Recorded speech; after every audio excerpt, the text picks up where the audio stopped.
할렐루야. 좋으신 하나님 우리와 함께 계십니다. 성령님이 우리를 도와주십니다. 따라하십시다. 성령님 환영합니다. 성령님 인정합니다. 성령님 의지합니다. 성령의 역사를 믿고 선제박수로 영광 돌리겠습니다. 감사합니다. 오늘 말씀은 아름다운 주의 이름. 아름다운 누구의 이름이에요? 주님의 이름은 아름다운 이름입니다. 복음성가에 그런 찬송이 있어요. 그 이름 비길 데가 어디 있나, 질 수도 없고 실 수도 없는 귀하신 이름, 놀라우신 이름, 참되신 이름, 우리 주 예수. 그렇죠. 우리 하나님의 이름, 주 예수님의 이름은 놀라우신 이름입니다. 귀하신 이름입니다. 절대로 우리를 속이지 않으신 참되신 이름인 줄로 믿습니다. 우리가 다급할 때 그 이름을 부르는 거예요. 기쁠 때도 그 이름으로 찬송하는 거예요. 마지막 우리가 세상을 떠나는 그 순간에도 그 이름을 부르면서 주님 품 안에 안기게 될 줄로 믿습니다. 우리는 날마다 주의 이름을 부르면서 그 능력으로 살다가 그 품 안에서 영원히 사는 존재인 거예요. 그리스도인들은 죽음이 없어요. 두려워하지 마시기를 바랍니다. 주와 함께 영원히 살 줄로 믿습니다. 오늘 본문에 보면은 감탄사가 두 번이 나와요. 여호와 우리 주여, 주의 이름이 온 땅에 어찌 그리 아름다운지요. 어찌 그리 아름다운지요. 1절 시작에도 그렇게 시작을 했고 맨 마지막 9절 끝절에도 어찌 그리 아름다운지요. 그렇게 끝맺음을 하고 있습니다. 뭐가 그리 아름다우냐? 가을 단풍이 아름다우냐? 아름다운 풍경이 아름다우냐? 보름달이 아름다우냐? 그게 아니고 주의 이름이 어찌 그리 아름다운고, 주의 이름을 찬미하는 거예요.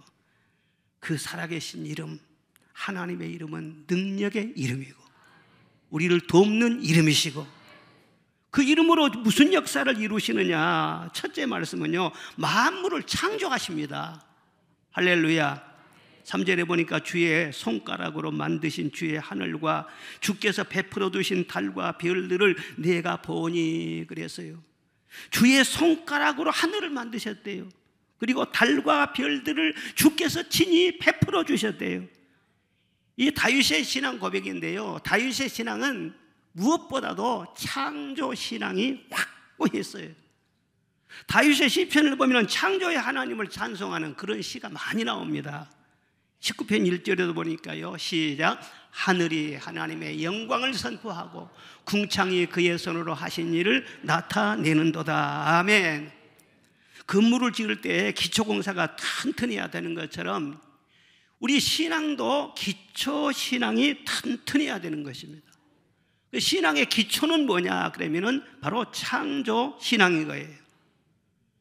창세기 1장 1절의 말씀, 태초에 하나님이 천지를 창조하시니라.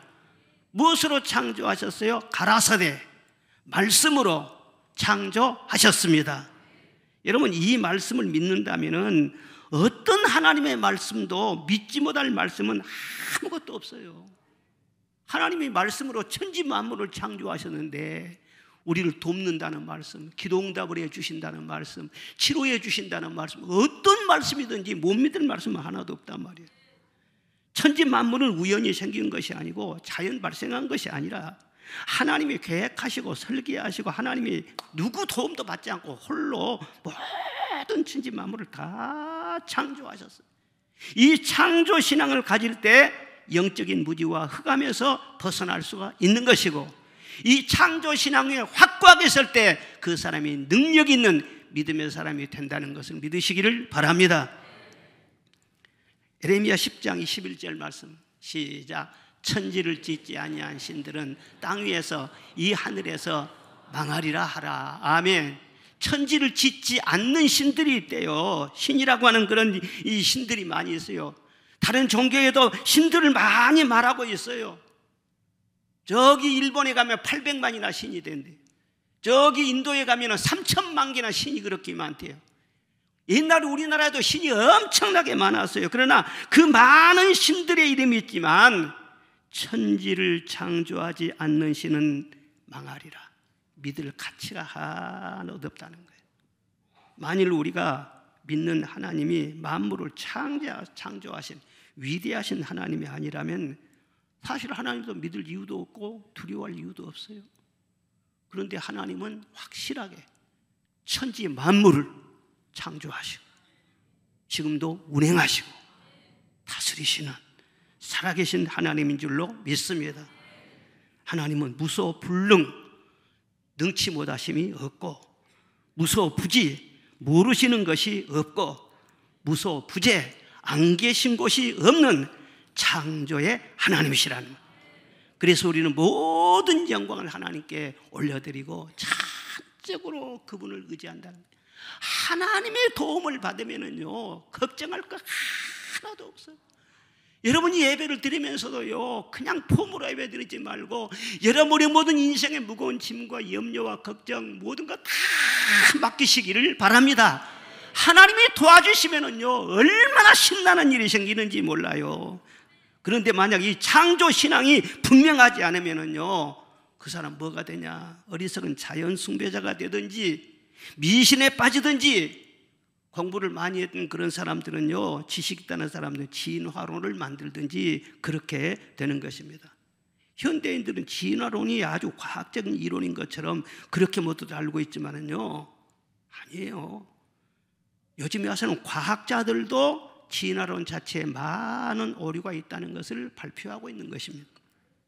종의 기원을 쓴 찰스 다윈에 의하면은 사람은 하나님이 창조한 것이 아니라 단세포동물인 아메바에서 점점 진화해서 부척주 동물이 되고 그 다음에는 척추동물이 되고 물고기가 되고 파충류가 되고 포유류로 진화해서 사람과 가장 비슷한 유인원이 되고 원숭이가 되고 원숭이가 사람이 되었다. 그렇게 말을 했다. 그런데 파스텔이라고 하는 유명한 과학자는 그런 말을 했어요. 자기는 실험을 다 해봤대 오랫동안에. 그런데 실험에 의하면은 아무리 시간이 오래 가도 아무것도 없는 무에서는 아메바도 나오지 않는다는 거예요. 아무것도 없는 무에서는 어떤 생명체도 결코 생겨나지 않는다는 거예요. 그것을 실험으로 알아냈다는 거예요. 우연히 생명체가 생겨나고 그것이 진화해서 사람이 된다? 말도 안 되는 소리라는 거예요. 진화는요 소진화, 대진화 두 가지로 분류를 해요. 소진화는 무엇이냐? 한 종류 안에서 변이가 생기는 그걸 말해요. 모형이 좀 생기는 변하는 거. 대진화는 무엇이냐면은 전혀 다른 종류로 변하는 거. 그게 대진화인 것입니다. 즉 물고기가 새가 된다든가 무슨 도마뱀이 원숭이가 된다든가 그것은 대진화예요. 그런데 학자들이 연구를 해보니까 대진화 이것은 있을 수가 없다는 거예요. 어떻게 아메바가 물고기가 되고 원숭이가 사람이 될 수가 있는 거예요? 그건 허무맹랑한 맹랑한 얘기라는 거예요. 생명은 반드시 생명에서 기원한다. 이것이 과학계가 내린 결론인 것입니다.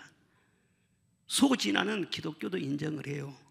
그렇지만 대진화 이것은 기독교뿐만 아니라 과학계에서도 이것은 과학적인 것이 아니라는 거예요. 그런데 지금 이 진화론이 정설인 것처럼 말이 그렇게 무식한 말들이에요. 그 사람들이에요. 어느 진화론자가 30년 동안을 고집스럽게 그 자기 학설에 매여 있다가 이제 하나님께로 돌아왔어요. 그래서 창조 신앙을 믿게 됐는데 그 후에 그가 아주 재미있는 말을 했어요.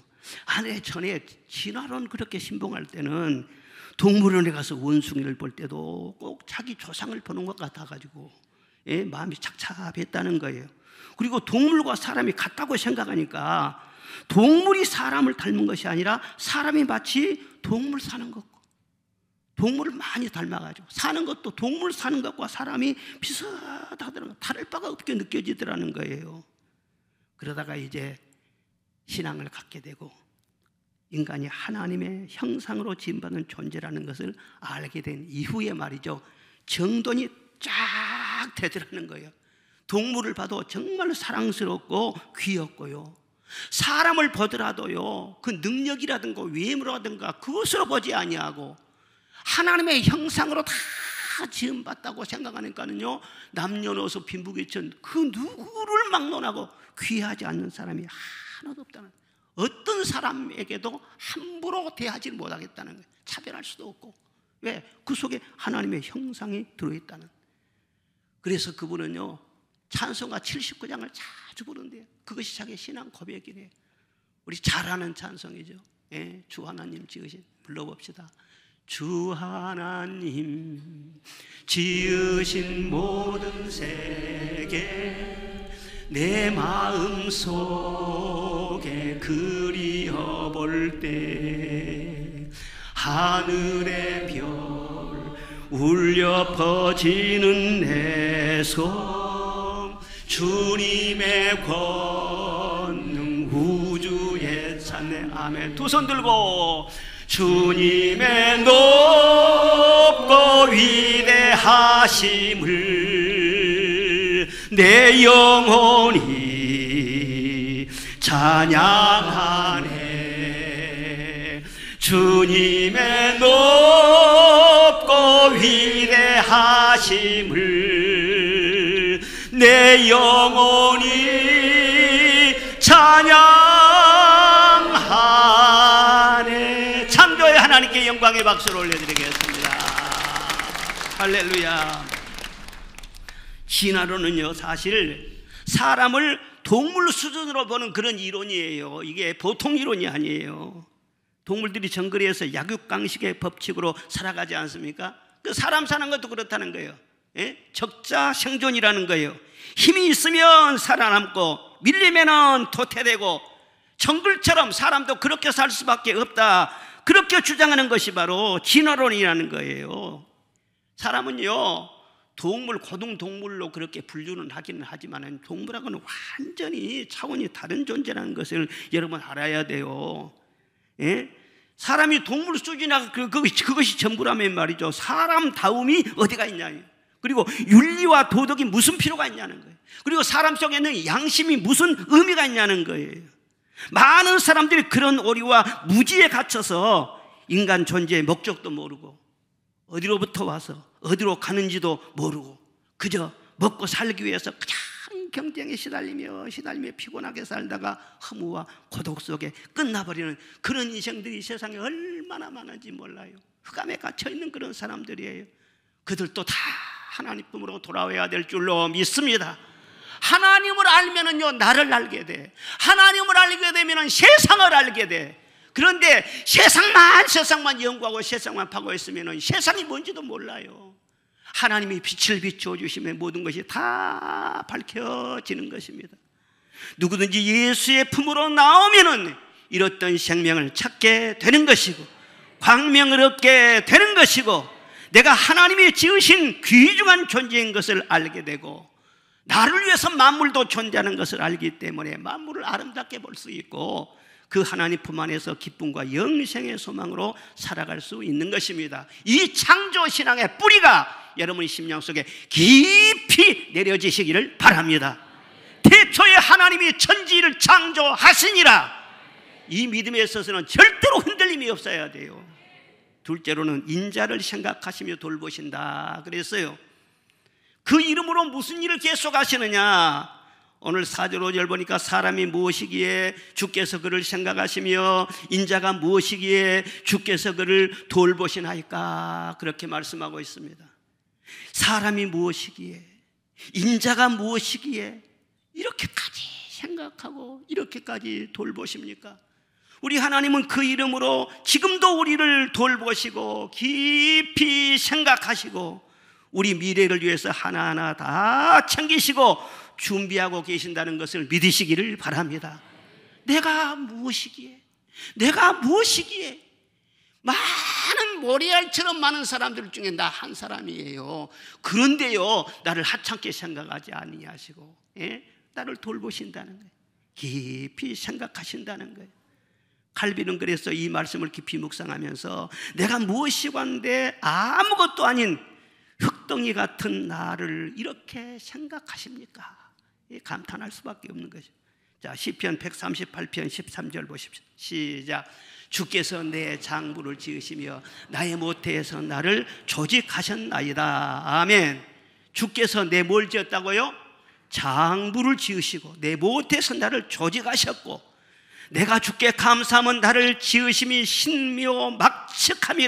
주의 행사가 기이함을 내 영혼이 잘 아나이다. 그렇게 말씀하고 있는 것입니다. 참 나를 지으심이 신묘막측하네. 우리가 대충대충 그냥 나온 것이 아니에요. 하나님이 섬세하게 여러분 한 사람 한 사람을 작품으로 만드셨다는 거예요. 어느 유명한 산부인과 의사가 그런 설명을 했어요. 태아가 어머니 뱃속에 있을 때는요, 양수에 딱 감싸여 있대요. 그러니까 물속에 있다는 거예요. 그러니까 밖에서 웬만한 충격이 와도 물이 출렁출렁하니까요, 그 태아가 보호를 받을 수 있다는 거예요. 그리고 그 아이가 계속 성장을 하면서 운동을 해야 되는데 물속에서 운동하기가 그렇게 좋다는 거예요. 그리고 그 후에 이제 10달이 되면은요, 양수가 확 터지잖아요.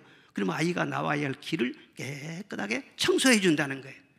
그리고 또 신기한 것은 어머니 뱃속에서는요, 배꼽을 통해서 모든 것을 먹어요. 영양 공급을 받아요. 그리고 배꼽을 통해서 배설하고, 배꼽을 통해서 산소도 마시고, 하여튼 모든 것을 배꼽을 통해서 다 해요. 그런데 어머니 배에서 딱 나오는 그 순간부터는요, 수술도 하지 않았는데 바로 입으로 먹어요. 코로 숨을 쉬어요. 그리고 밑으로도 배설을 하게 돼요. 참 어떻게 해서 그렇게 되는지 산부인과 의사가 생각해도 이것은 참 불가사의한 일이라는 거예요. 그렇잖아요. 사람이 참 몸을 보면은요, 너무너무 신비로워요. 자기 몸이지만 자기 몸의 모든 신비를 다 알 수가 없어. 뼈가 어떻게 해서 자라나는지, 눈망울이 어떻게 해서 생겼는지, 어떻게 심장이 뛰기 시작했는지, 그리고 한번 뛰기 시작한 그 심장은 태아로 있을 때부터 뛰기 시작했어. 그런데 지금까지도 내 심장이 계속 뛰고 있네. 계속 뛰고 있네.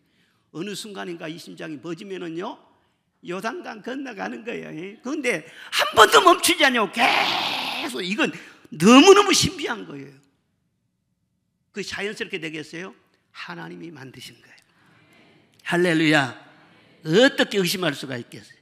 그래서요, 다윗은 신묘막측하다, 즉 신통하고 오묘하여 감히 헤아릴 수 없다, 그렇게 표현을 한 것입니다. 자, 오늘 5절 보겠습니다. 시작. 그를 하나님보다 조금 못하게 하시고 영화와 종기로 관을 씌우셨나이다. 아멘. 우리를 그렇게 존귀하게 만드는데 하나님보다는 조금 더 못하게 하셨대. 너무 교만하지 않도록. 그런데 만물 중에는요, 으뜸으로 창조하셨어요. 그래서 그 무엇과도 비교할 수 없는 존재로 만드셨다는 거예요. 그것을 다윗은 정말 시인답게 아주 그냥 깨달으면서 말이죠, 막 감탄을 하고 있는 모습을 볼 수가 있어요. 이렇게 우리 한 사람 한 사람의 모습은요, 그렇게 아름다운 모습이에요. 그런데 어떤 순간부터 말이죠, 이 아름답게 보는 우리의 시각, 우리의 눈이요, 이상이 생기기 시작한 거예요. 창세기 3장에 보면은 아담과 하와가 범죄한 후에 뭐가 달라졌어요? 다른 것은 그대로인데 보는 눈이 달라졌어. 시각이 달라진 거예요. 갑자기 세상을 보니까 세상이 막 두려워진 거예요. 그전에는 안 그랬는데. 그리고 상대방을 보니까는요, 상대방, 저 사람 다 힘들게 한 사람이에요. 저 사람 다 귀찮게 한 사람이에요. 상대방에 대해서 막 원망하는 마음이 생기는 거예요. 그리고 내 자신을 보니까는요, 내가 왜 이렇게 벌거벗었지? 부끄러워요. 떳떳지 못해요. 그리고 어떤 면으로 보니 자기 자신의 외모를 만한 모든 것이 말이죠, 만족함이 없어요. 그래서 이 아담의 이후에 태어난 모든 인간들은 아담의 그 원죄를 가지고 태어나기 때문에 자기 자신에 대해서 참된 만족이 없어. 불만이 많아. 외모를 봐도 불만이고, 나는 왜 성품이 그런가? 그것도 불만이고, 내 재능을 봐도 나는 왜 그런 것밖에 못하는가? 나는 왜 무능할까? 그것도 불만이고, 어떤 사람은 자기 외모에 대해서 아주 불만이 많아. 그래가지고 성형수술을요, 월급 타고 하고 또 월급 타고 하고 20번을 했대요. 그래도 자기 외모에 만족이 안 되더라는 거예요. 하나님이 다 우리 성격도 우리의 외모도 손금 하나도 말이죠, 전부 다 개성 있게요, 다르게 만드신 거예요. 그런데요, 개성 있게 정말 다양하게 그렇게 만드는데 내가 나 자신을 싫어한다는 거예요. 그리고 요즘에 와서는요, 무슨 문제까지 생겨요? 성 정체성까지 혼란에 빠지고 있어요. 하나님이 다 알아서 남자로 태어나게 하시고 여자로 태어나게 하시고 그렇게 다 지으셨는데, 아니 나는 여자이고 싶은데 왜 남자일까?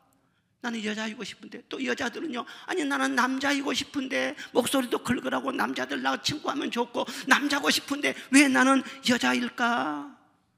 그래서 말이죠, 나는 여자인데 나는 남자가 돼야 되겠구만. 성전환 수술을 해, 트랜스전서가 돼. 그리고 나는 내 마음이 이끌린 대로 갈 거야. 동성애를 해. 그리고 나는 남자도 싫어, 여자도 싫어. 그럼 나는 어떻게 해야 돼? 제3의 성이 있지 않아. 내가 갖고 싶은 성을 만들면 되는 것이지 않아. 그래서 제3의 성을 또 찾아가. 이렇게 하면서요, 이게 정상이라 할 것 같으면 행복해야 돼요. 아무런 후환이 없어야 되죠. 모든 사람에게도 좋아야 되죠. 그런데 그런 길을 가는 사람들이요, 몸도 망가져, 인생도 망가져, 엄청나게 불행하게 되고 다른 사람에게 피해를 주게 되고 그래요. 그런데요, 그것이 인권이래. 그래서 하나님을 멀리 떠난 이 소돔과 고모라 시대처럼 이 세상이 점점 그렇게 돼가고, 이것은 우리나라만 현상인 것이 아니라 전 세계적으로 자유롭고 잘 산다는 그런 나라에서 계속 그 죄악의 길로 달려가고 있는 것입니다. 여러분, 어떤 동물도요, 성 정체성으로 고민하는 동물은 하나도 없어요. 어떤 동물도 말이죠, 동성애하는 동물이 하나도 없어요. 그런데 유독 타락한 인간만 남자도 아니고 여자도 아니고 수십 가지 성을 말한, 얼마나 한심스러웠어요. 그런 사람들 보호하자고 해서 차별금지법을 만들면은요, 정상적인 사람들은 엄청난 역차별을 당하게 돼요. 그리고 그것이 잘못됐다고 말하면 또 억압을 당하기 때문에 표현의 자유가 완전히 억압당하게 되는 거예요. 이것이 자식들에게 좋아요, 나라의 앞날에 좋아요, 누구에게 도대체 좋냐는 거예요. 그런데 이런 법을 만들겠다는 거예요. 국회에서, 정치인들이. 이게 다 영적인 부지에서 나오는 것입니다. 그걸 보고만 있어야 되겠습니까? 이 나라가 누구의 나라입니까? 우리가 살 나라, 우리 자손들이 살 나라인데 모두가 다 일어나서 막아야 할 줄로 믿습니다. 그리고 올바른 진리를 전해야 할 줄로 믿습니다. 태초에 하나님이 천지를 창조하시고 남자와 여자를 창조하셨어요. 제3의 성은 없어요. 어린아이들도 다 알아요. 그게 뭐가 복잡해? 뭐가 복잡해? 제가 그전에 그런 일이 있어요. 한참 동성애 반대하는 그런 일을 제가 할 때 어떤 신학교 교수님하고는 총회장님 모셔놓고 다 이렇게 중요한 자리에서 제가 딱 물어봤어요. 교수님, 창세기 1장 27절을 믿습니까? 하나님께서 남자와 여자를 창조하셨다는 것을 믿습니까? 그러니까는 이분이 말이죠, 한참 예, 성경에 있으니까 믿습니다. 뭐가 그렇게 어려워요? 뭐가 그렇게 헷갈려요? 내가 한바탕 소리를 쳤지. 그런 확신이 없어가지고 학생들을 가르치니 말이죠, 이 세상에 성 혼란이 얼마나 심하게 일어나냐는 말이에요. 여러분, 분명히 아십시오. 지금 보통 명사처럼, 고유 명사처럼 신문지상에 떠들고 있는 성소수자, 분명히 예수 이름으로 말합니다. 없습니다. 거짓말입니다. 제가 다 찾아봤어요. 젠더라고 하는 성소수자라는 이 단어를 누가 먼저 썼느냐? 뉴질랜드의 성철학자인 존 머니라고 하는 사람이 만들어낸 말이에요. 이 말을 가지고 전 세계를 홀리고 있는 거예요. 그래서 신문에 보면은요, 성소수자면서 얼마나 두둔하는지 몰라요. 진리의 말씀은 이 나라를 정결하게 해야 되는 것입니다. 바르게 이 나라를 세워나가야 될 거 아니에요. 유명한 철학자인 파스칼은 말했어요. 하나님을 알지 않고는 내가 누구인지 알 수 없다. 또 내가 누구인지를 알지 못하면 인간은 필연적으로 불안과 허무에 빠질 수밖에 없다. 그런 말을 했어요. 탈동성애 운동을 하다가 금년여름에 천국을 가신 이연화 목사님이라는 분이 계십니다. 여러분도 아는 분들 계실 거예요. 그런데 이분을 쭉 제가 한번 알아봤어요. 그랬더니 초등학교 5학년 때부터 이분은 남자인데 남자에 끌리는 그런 감정이 생겼더랍니다. 그리고 중학교 1학년 때 나는 동성애자구나, 그것을 확신하게 됐다는 거예요. 그래, 그런 상태로 군대도 갔다 오고 대학도 다니고 계속 그렇게 살아가는데 얼마나 불편한지, 자기도 얼마나 힘이 든지, 어디 가서 잘못해가지고 막 구타를 당하기도 하고 막 그냥 끌려가기도 하고, 그때 당시는 말이죠, 뭐 한 40년 전이니까 그렇게 엄격할 때 아니겠어요?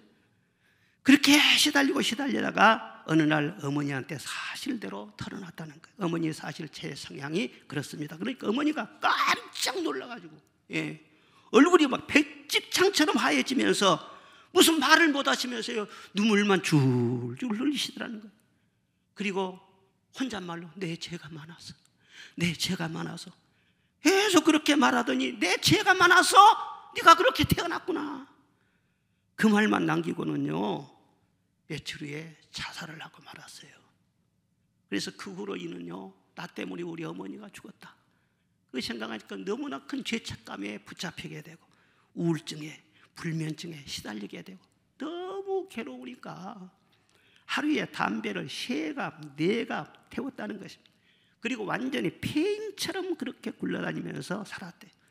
고향에 가면은 자기 아버지가 이미 호적을 파버린다고 그러고, 동네 사람들이 어머니를 죽인 사람이라고 그러고, 너무너무 창피해서 고향에도 가지 못하고 저 서울 이태원에서 이리 기웃거리고 저리 기웃거리고 뭐 클럽 한다고 그리고 뭐 그냥 막 빚더미에 올라앉기도 되고 이렇게 많은 고통을 당했어요. 그렇게 사는데 자기 누나 한 분이 일본에서 살았대요.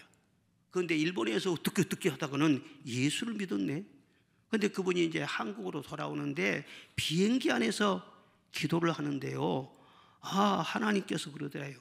가서 내 동생에게 내 이름을 전하라, 그렇게 말을 하더라는 거예요. 그래서 깜짝 놀라가지고, 하나님, 그만큼은요 예수 믿을 사람이 아닙니다. 그 사람은 우리 어머니를 죽게 한 사람입니다. 동성애자고요, 절대 그 사람은 안 됩니다. 그렇게 하고 한국에 들어왔대요. 그래서 항상 그 말씀이 전도하라 그 말씀이 마음속에 신경이 쓰여가지고 그 동생을 만나서 사실대로 그 말을 했다고 그럽니다. 그런데 뜻밖의 그 말을 듣더니요 눈물을 줄줄 흘리더니, 누나 나 예수 믿으랍니다 그러더라고요. 나 예수 믿으랍니다. 그래, 그때부터 교회를 다니기 시작했다는 거예요. 그런데 얼마나 이게 마약보다도 이 동성애상 이것이요 더 끊기 힘들답니다. 다니면서도요 계속 그걸 벗어나지를 못하는 거예요. 그렇게 다니다가는 또 괴로워하고, 그래도 교회 안 갈 수는 없고, 또 다니다가 또 막 그런 일 있고 그러면은 막 괴로워하고, 그런 일이 계속 반복됐는데, 내가 신학교 가면 혹시 이 모든 거 벗어날 수 있을라나, 그러니까 신학교까지 갔대요. 신학교까지 가면 목사가 되면 내가 나을라나 그랬는데 일본에서 신학교를 다녔대요. 그런데 일본에서 신학교 다니면서도요 계속 벗어나지 못하고 수렁에 빠져들고 그래. 그래서 나는 이제는 더 이상 쓸모가 없구나, 고칠 수 없구나, 타고났구나. 그런 내가 어떻게 목사가 돼? 나 신학교 그만둬야지.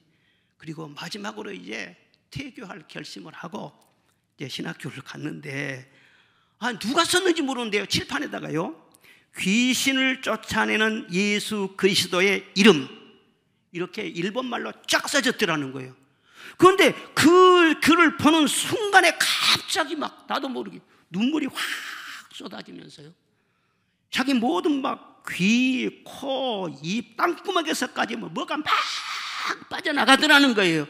그리고 시커먼 토네이도 같은 것이 회오리 바람처럼 막 올라가는데, 자기 속에 있는 것이 막 빨려져 나가가지고는요 그 토네이도 속으로 뭐 그냥 빨리 올라가지고 계속 빨아 올리더라는 거예요. 한참 동안 그런 체험을 했다는 거예요. 그런데 한참 빠져나가더니 마지막에 무슨 음성이 똑똑하게 들리냐 그러면은요, 이제 다 됐다, 그런 음성이 들리더래요. 그리고 그 다음부터 말이죠, 자기 몸과 자기 영혼에 엄청난 변화가 나타나는 거예요. 그 다음부터 보면은요 그런 욕망이 사라지고, 남자는 그대로 남자로 보이고, 여자는 여자로 정상으로 보이고, 그 다음부터 마음속에 말할 수 없는 기쁨과 그리고 평안함과 그리고 마음속에 아주 그냥 막 위로가 충만한 그런 은혜를 체험을 했다는 거예요. 그러면서 그분이 전향을 해가지고 신학교를 마지막 공부를 하고 왜 하나님께서 나에게 죄악의 그런 수렁에 빠지게 하시고 또 다시 구원받게 하시고 이렇게 하셨는가? 그 동성애에 빠져있는 그 불쌍한 영혼들을 구원하라고 나에게 이런 체험도 하셨고 나를 구원해 주셨구나, 그렇게 생각을 하고 35년 동안 탈동성애 사역을 하면서 수많은 젊은이들을 변화시키고 그 사람들을 신학교 보내가지고 사역자로 세우고 그렇게 사명을 감당하다가 금년 8월 달인가 얼마 안 돼요. 76세로 해서 천국을 가셨습니다. 타고난 것이 아니라는 거예요. 빠져나갔더니요 확 달라져 버리더라는 거예요. 확 달라지더라고요. 사랑하는 여러분, 우리는 다 하나님의 작품인 줄로 믿습니다. 천지 만물만 창조한 것이 아니라 여러분 한 사람 한 사람을 부모님을 통해서 이 세상에 태어나게 하시고 남자로 혹은 여자로 하나님께서 성을 주시고 개성도 주시고 외모도 주시고 모든 것을 여러분에게 주셨다는 것을 믿으시기를 바랍니다. 아무리 유명한 작가라도 사람은요 실패작이 나올 수가 있어요. 그런데 하나님은 실수도 없으시고 실패작도 없다는 것을 믿어야 되는 것입니다. 저 앞에 우리 킹스톤이 있는데 킹스톤 앞에 보면은 하나님 왕이십니다 하고 그 글씨 써있잖아요. 그 유명한 서예가가 쓴 거예요. 돈 많이 주고 우리가 그 글씨를 받아낸 거예요. 그런데 그런 유명한 서예가도 말이죠 3일 동안이나 쓰고 버리고 실패작이 많이 썼다는 거예요. 그리고 마지막으로 저 글을 따개해가지고 보내준 거예요. 아무리 위대한 그런 사람도 사람은 실패작이 있어. 그런데 하나님이 실수가 있어요? 하나님이 실패작이 있을 수가 있어요? 아니 하나님이 나를 만들었는데 아유 하나님 나 잘못 만들었어요 이렇게 말할 수 있어요. 그건 하나님 모독이에요. 창조하신 하나님에 대한 도전이에요. 내 모습이 어때서? 여러분 봐보세요. 서로서로 봐보세요. 하나님의 작품이고 걸작품이고 할렐루야. 그것은 내 스스로 나를 위로하기 위해서 자부심을 갖는 것이 아니라 나는 하나님의 존재이기 때문에 신앙의 고백인 거예요. 할렐루야. 내 모습이 어때서? 할렐루야. 그렇게 확신을 가져야. 그러니까 동성애는 타고난 것이 아니야. 하나님의 실패작이 아니라는 거예요. 인간이 타락한 결과 나타난 여러 가지 죄악 중에 하나예요. 성경에도 분명히 있고 죄이기 때문에 그로 말미암아서 정신적 육체적인 많은 고통과 불행과 질병과 그런 게 시달리지 않냐고 말이에요. 오직 누구만 고칠 수가 있느냐? 예수 이름으로만. 할렐루야. 창세기에 보면 아담과 하와가 죄를 짓고 타락한 후에 자기 모습이 부끄러우니까 그걸 가린다고 무화과나무 잎으로 치마를 만들어서 그걸 가렸어요. 그런데 조금 지나다 보니까는 무화과 잎이요 말라가지고 말이에요. 좀 움직이니까 다 부서져 버린 거예요. 그래서 다시 또 해서 입었어요. 근데 또 부서져 버린 거예요. 아무리 사람의 노력으로 의지로 사람의 방법으로 나의 부끄러움을 가려보려고 해도 아니 가릴 수가 없어. 또 계속 부서져 버리고 또 그걸 드러나게 되고 죄와 절망의 수렁에서 벗어날 수가 없어요. 그런데 말이죠 하나님이 그걸 보시고 양을 한 마리를 잡아가지고 가죽옷을 지어서 말이죠 아담과 하와에게 딱 입혀주신 거예요. 그건 뭘 말하느냐? 예수님께서 우리를 위하여 죽으시고 그 피로 말미암아 우리 죄를 씻어주시고 믿는 자에게 의의 흰옷을 입혀주시는 것을 표해 주시는 말씀인 줄로 믿습니다. 그러므로 누구든지 그리스도 예수 안에 있으면 새로운 피조물이라. 이전 것은 지나갔으니 보라 새 것이 되었도다. 예수 그리스도 안에 있으면요 원죄도 사함받고 그런 모든 잘못된 죄성으로부터 벗어날 수가 있고 모든 과거를 끊고 새 출발하게 될 수 있는 생명의 능력을 공급받는다는 것을 믿으시기를 바랍니다. 위대하신 그 이름, 그 이름을 우리에게 주신 거예요. 여러분 항상 우리가 인생에 살 때는요 옛날은 잊어버려야 돼요. 만약 내가 옛날에 그랬더라면 옛날에 대한 미련을 벗어나야 돼요. 언제나 하나님께서 오늘 여기서 새 출발하기를 원하신 것입니다. 내 혼자가 아니라 예수의 이름을 붙잡고 새 출발하기를 원하신 것입니다. 모든 비탄과 슬픔과 잘못된 것 다 끊어버리고 예수의 이름으로 새 출발하면은요 아까 이현아 목사님 말씀했잖아요. 그렇게 오랫동안 동성애로 막 몸을 구르면서 그렇게 살아도요, 변호사 사람 되잖아요. 예? 그래서 예수 이름은 높으신 이름이죠. 귀하신 이름이고, 아무리 바빠도 그 찬송 한번 부릅시다. 복음성가. 예? 그 이름 비길 때가 어디 있나. 반주할 수 있어요?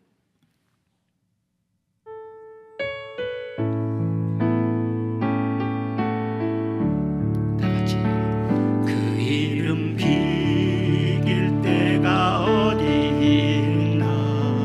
잴 수도 없고 잴 수도 없는 귀하신 이름, 놀라우신 이름, 참되신 이름, 우리 주 예수. 주 예수 이름 내가 생각할 때 내 마음속에 기쁨 넘치네. 우리의 소망 구원 되시는 주, 그 이름 비길 때 어디 있나. 비탄에 빠진 가련한 영혼이 슬픔의 한계 걷어치우고 즐거이 새 생명 새 힘을 얻어 쓰라린 상처 아물었도다. 아멘. 주 예수 이름 내가 생각할 때 내 마음속에 기쁨 넘치네. 우리의 소망 구원 되시는 주, 그 이름 비길 때 어디 있나. 할렐루야. 하나님께서 그 이름을 우리에게 주신 줄로 믿습니다. 우리는 지금 하나님 은혜 안에 있습니다. 하나님께서는 내 모습 이대로를 받아주시고 품어주십니다. 그러므로 내 자신의 모습에 대해서 여러분 감사하시기를 바랍니다. 긍정의 눈으로 보시기를 바랍니다.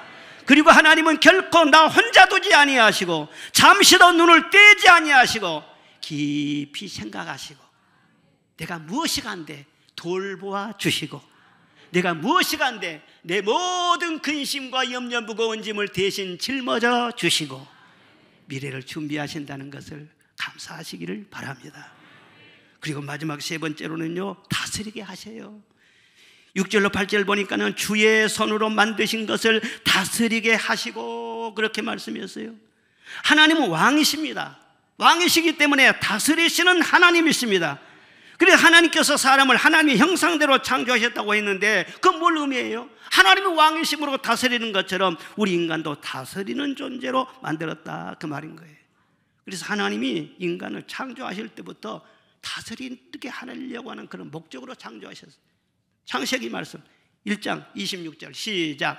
하나님이 이르시되 우리의 형상을 따라 우리의 모양대로 우리가 사람을 만들고 그들로 바다의 물고기와 하늘의 새와 공축과 온 땅과 땅에 기는 모든 것을 다스리게 하자 하시고. 할렐루야. 왜 하나님께서 사람을 만들었겠어요? 모든 만물을 다스리게 하기 위해서. 28절에도 그랬어요. 하나님이 그들에게 이르시되 생육하고 번성하여 땅에 충만하라. 땅을 정복하고 다스리라. 그리고 그 가운데 모든 생명을 다스리라 말씀을 하셨어요. 하나님께서 우리 인간을 창조하신 목적은 하나님의 영광을 위해 창조했습니다. 그리고 또한 만물을 다스리기 위해서 창조하셨습니다. 목적이 두 가지로 나와요. 만물을 그의 발 아래 두셨으니 곧 모든 소와 양과 들짐승이며 공중의 새와 바다의 물고기와 바닷길에 다니는 것이니라 말씀을 하셨어요. 그래서 우리의 위치를 어디다 뒀느냐? 우리 위에는 하나님이 계시고 모든 만물은 우리 발 아래 두었대요. 발 아래 둬가지고 그것을 마음대로 다스리도록 우리를 그런 그 위치에다가 세워주셨다는 거예요. 그런데 언제부터 문제가 생기느냐? 인간이 타락할 때부터 말이죠, 이 위치가 바꿔진 거예요.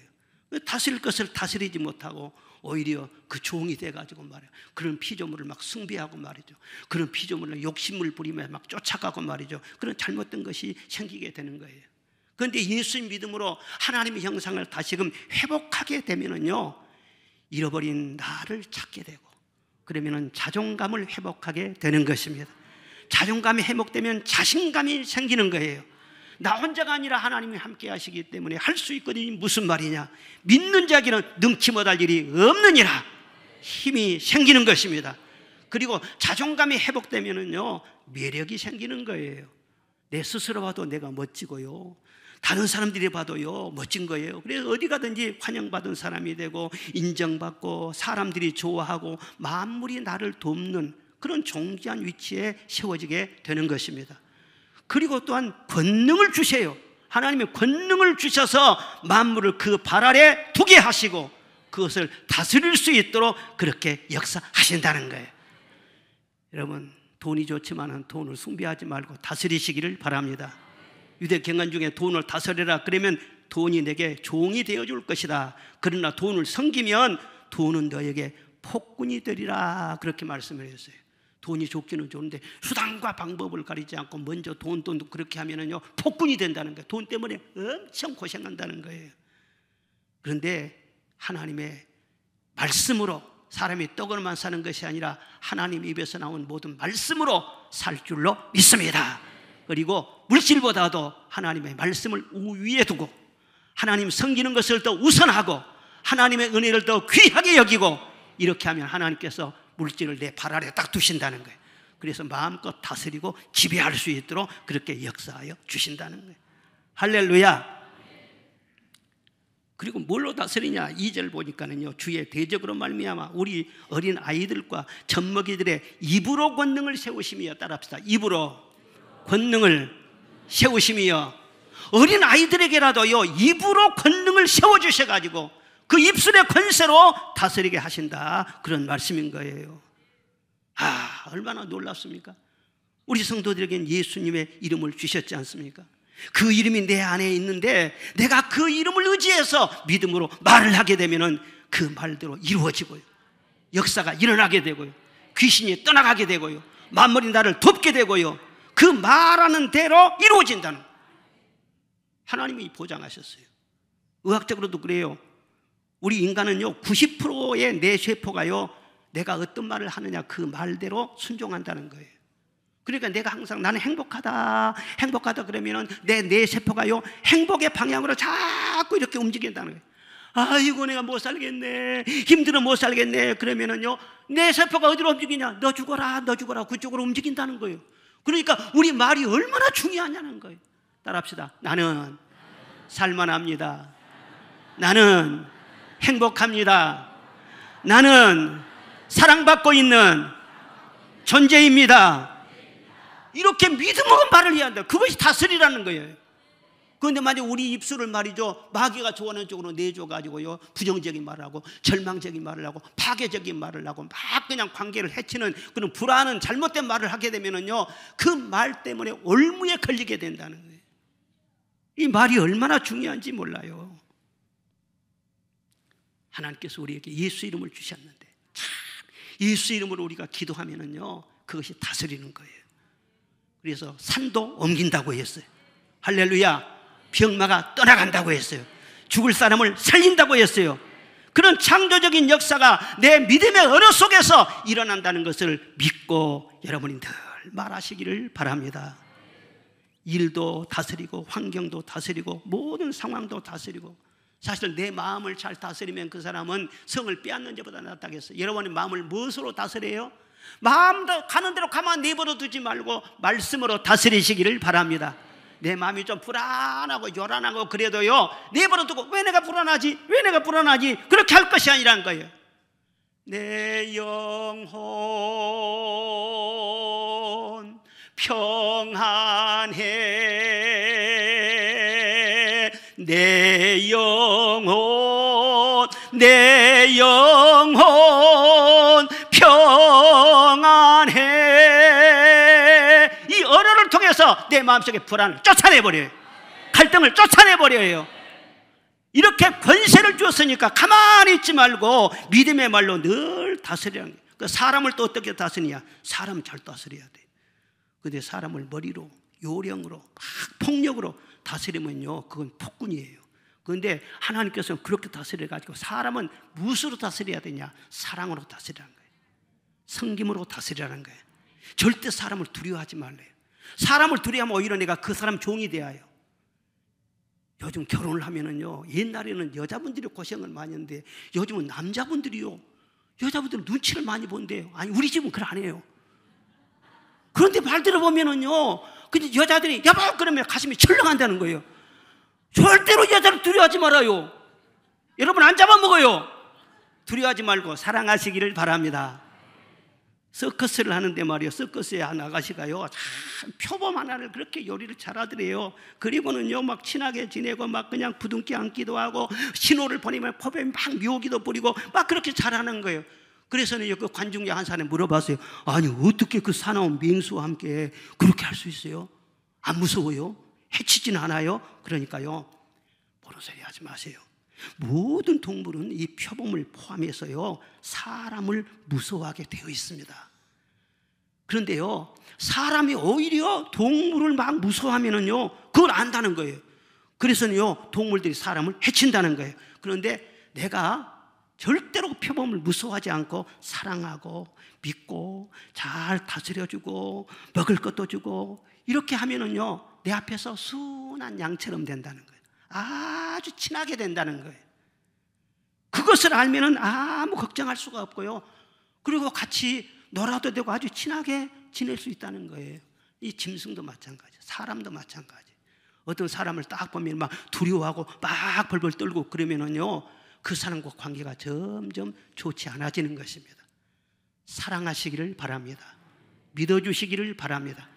제가 살아보니까는요 아무리 뭐 유명한 사람이라 아무리 높은 자리에 있는 사람이라 그런 사람을 저도 많이 만나봤어요. 그런데 대화를 쭉 해보면은요 그 사람들도 마음이 다 어려요.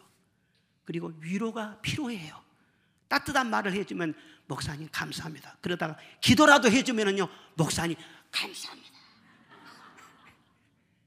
왜? 기도받고 위로받고 싶은데 해주니까 너무 감사해서 가끔 전화하면 목사님 기도해 주세요. 대단히 유명한 사람 같이도 그래요. 그런데 무슨 사람을 두려워할 필요가 있어요? 모든 사람을 주 예수의 이름으로 사랑하시기를 바랍니다. 사람은 사랑이 필요하다는 것을 믿으시고 늘 위로의 말을 해주고 칭찬할 말을 해주고 사랑의 고백의 말을 해주고 그러면은요 하나님이 잘 다스리게 해주셔가지고 좋은 협력자가 되게 하시고 좋은 평화를 누리게 하신다는 거예요. 하나님께서는 우리에게 아름다운 그 이름, 주 예수 이름, 하나님의 이름을 주신 줄로 믿습니다. 그 이름으로 우리가 지음받고 구원받았는데 그 주의 이름으로 잘 다스리는 자가 되어서 하나님의 자랑이 되고 이 세상에 선한 영향력을 끼치는 저와 여러분이 되시기를 주의 이름으로 축원합니다.